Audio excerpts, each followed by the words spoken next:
Rakyat nggak boleh bicara, mulutnya diplester, itu malah berbahaya. Poin saya, janganlah pemerintah ini alergi, cepat marah, kemudian tidak boleh ada warga negara yang melakukan kritik atau berbicara yang tidak menyenangkan kepada pemerintah atau kepada pemimpin kita. Sekaligus dalam hal ini kepada Pak Luhut Panjaitan, sahabat saya juga, mungkin harus mengurangi pemerintah ini mengeluarkan statement yang nadanya ancaman, ya. Tidak baiklah, ya memang pemerintah punya kekuasaan, Pak Jokowi punya kekuasaan, tetapi kekuasaan ini kan bukan untuk menakut-nakuti rakyat, untuk mengancam siapapun.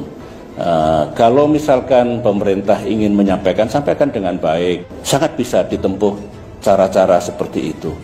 Jadi pesan saya adalah, atau harapan lah ya, kalau pesan dikira nanti berlebihan, harapan saya rakyat punya hak untuk menyampaikan kritik pandangannya, ketidaksukaannya kepada negara. Pemimpin itu kalau mendengar rakyatnya tidak suka, kadang-kadang perlu itu untuk introspeksi gitu ya. Jadi sekali lagi harapan saya, kalau saudara-saudara saya rakyat Indonesia yang menyampaikan kritik, ya kritik yang proporsional. Kalau statement yang seperti pemerintah berbohong tentu harus disertai bukti. Tapi silakan gunakan untuk kepentingan bangsa kita. Nah, harapan saya untuk pemerintah ya tidak perlu arogans ya, tidak perlu saya punya kekuasaan, awas saya lakukan sesuatu nanti. Begitu harusnya. BIN intelijen tidak boleh menakut-nakuti rakyat. Polisi itu malah mengayomi rakyat dan tentu memberantas kejahatan. Jadi bikinlah hubungan yang baik negara dengan rakyat. Itu fundamental. Konstitusi kita sebetulnya oleh para pendiri republik diniatkan dulu tidak boleh menjadi negara kekuasaan, tapi juga tidak boleh rakyat itu di dalam menggunakan kebebasannya absolut. Ayo bareng-bareng, jangan kelewat batas. Kalau itu yang terjadi di masa depan ini akan baik. Dulu saya memimpin kurang apa?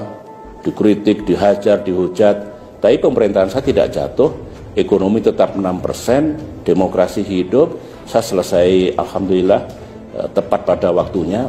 Jadi menurut saya ini juga pelajaran yang perlu diambil oleh kita semua. Dan memang sekarang maaf ya, tidak banyak kritik pada pemerintah, kritik kepada Pak Jokowi mungkin baik untuk stabilitas ya mungkin. Tapi saya dulu negara juga tidak jatuh meskipun dikritik habis-habisan. Cuma yang dulu mengkritik saya sekarang banyak diam, mungkin malu mengkritik mungkin. Tapi tidak apa-apa kok, asalkan ada takarannya. Ada takarannya, tidak kelewat batas dan jangan fitnah. Tidak boleh menfitnah presiden. Tidak boleh. Tetapi penguasa tidak boleh sangat arogans dan niatnya untuk melakukan pembungkaman terhadap rakyat yang ingin menyampaikan pandangannya. Bawa ajalah ke suasana kekeluargaan gitu. Meskipun hukum ditegakkan kalau sudah kelewat batas. Kalau sudah fitnah ya harus kita gunakan. Saya juga begitu dulu. Dikritik 1000 kali, dihujat ribuan kali. Saya masih sabar, tapi kalau fitnah mesti saya bawa ke ranah hukum. Terima kasih. Saya kira begitu dulu ya.